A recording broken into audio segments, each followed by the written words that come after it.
Hello guys, मैं आज आप लोगों के लिए फिर से एक नया वीडियो लेके आ चुका हूँ जिसमें कि हम लोगों ने प्रीवियस वीडियो में देखा था।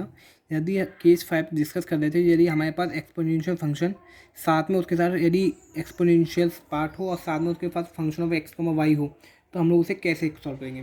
क्वेश्चन इंटरेस्टिंग था गाइस। आज हम लोग लास्ट क्वेश्चन ये हमारा रहेगा क्वेश्चन नंबर 31। मैंने अभी तक आप लोगों को 31 क्वेश्चन करा चुके हैं जिसमें कि हम लोगों ने लीनियर पूरी linear partial differential equation, non linear partial differential equation और होमोजीनियस कंप्लीट कर लिया जो हमारे AQ की सिलेबस के अकॉर्डिंग था। गाइस, हमारी फर्स्ट यूनिट में हम लोगों के कुछ टॉपिक्स रह गए हैं जो कि हमारी फर्स्ट यूनिट कंप्लीट हो जाएगी। इसमें कि एक टॉपिक ये रह गया, नॉन होमोजीनियस हो तो उसके लिए CF कैसे निकालेंगे। PI तो सेम रहता ही है। एक टॉपिक और रह जाएगा, यदि हमारे पास कोफिशिएंट में वेरिएबल हो तो उनको कैसे मैनेज करेंगे। गाइस, ये हमारा आज का होमोजीनियस का लास्ट एग्जाम्पल है।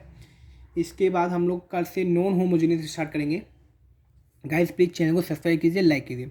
गाइस, इस क्वेश्चन को सॉल्व करते हैं। जैसे आपको ये साफ साफ दिखाई दे रहा होगा, यदि फंक्शन ऑफ एक्स वाई में है और एक्सपोनेंशियल भी पार्ट साथ में, तो हम इसकी सॉल्व करेंगे। सबसे पहले इसको देखेंगे, होमोजीनियस है, D⁻2 D स्क्वायर होमोजीनियस है।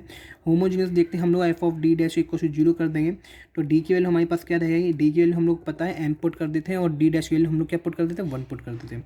m स्क्वायर माइनस के 2 इक्वल टू 0 हो जाएगा। m स्क्वायर माइनस के 2m प्लस के 1 प्लस के m माइनस के 2 इक्वल टू 0 हो जाएगा गाइस। जिसमें कि m कॉमन लेंगे तो कितना हो जाएगा, m माइनस के 2 कॉमन हो जाएगा, प्लस के 1 कॉमन लेंगे m माइनस के 2 इक्वल टू 0 हो जाएगा। ये m प्लस 1 हो जाएगा, ये m minus 1 equal to 2 equal to 0 हो जाएगा।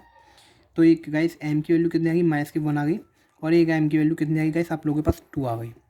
आपको 2 आ गई। आप CF लिख सकते हैं।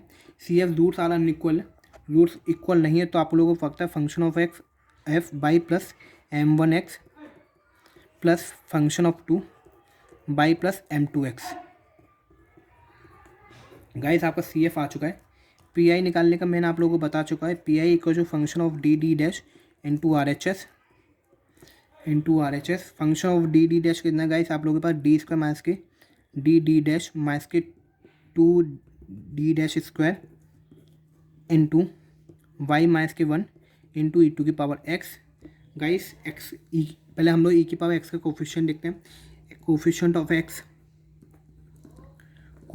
x कितना गाइस, हम लोग के पास 1 एंड कोफिशिएंट ऑफ y हम लोग के पास कितना है, इक्वल टू 0। इतना होने के बाद हम लोग क्या करेंगे गाइस, आप सबसे पहले देखिए हमारे पास स्क्वायर्स में हम लोग इसके लीनियर फैक्टर्स करेंगे। लीनियर फैक्टर्स का मैंने आप लोगों को बताया हुआ है, m+1 m-2 हो जाएगा। तो ये हो जाएगा 1/m+1 m-2 into e to की power x into y minus के 1। ऐसा कर लिया गाइस मैंने। m की वैल्यू क्या होती है d, 1 की वैल्यू कितनी होती है d डैश, और d minus 2d dash into e to की power x into y minus के 1। इतना करने के बाद गाइस आप d के साथ e की पावर x को सॉल्व करेंगे तो e की पावर x का कोफिशिएंट 1 है, जैसे कि ऊपर लिखा हुआ तो d के साथ ऐड करेंगे, d+1 d डैश हो जाएगा। और ये d डैश यदि y 0 तो d डैश के साथ 0 प्लस करेंगे 0 आएगा, और इसमें d के साथ हम लोग +1 करेंगे, इसमें -2d डैश हो जाएगा, और ये क्या होगा y माइनस के 1 e की पावर x से यहाँ आ जाएगा। इतना करने के बाद हम लोग एक पार्ट को लेंगे, देन दूसरे पार्ट को लेंगे। यदि इसको सॉल्व करेंगे तो y क्वेश्चन कितना हो जाएगा, d की वैल्यू हम लोग c रखेंगे +1 माइनस के d डैश की वैल्यू x, तो यहाँ से c की वैल्यू भी हम लोग निकाल लेते हैं। y माइनस के 1 प्लस के 2x होगी। c की वैल्यू हम लोग के पास ये है और y की वैल्यू हम लोग के पास ये है। सिंपली e की पावर x है, e की पावर x d+1 प्लस के d डैश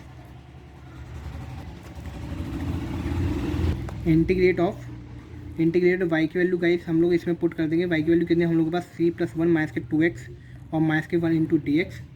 माइनस के 1 से प्लस के 1 कैंसिल हो जाएगा, तो गाइस ये क्या हो जाएगा, d+1 प्लस d डैश, और ये कितना हो जाएगा, c minus 2x integration of dx।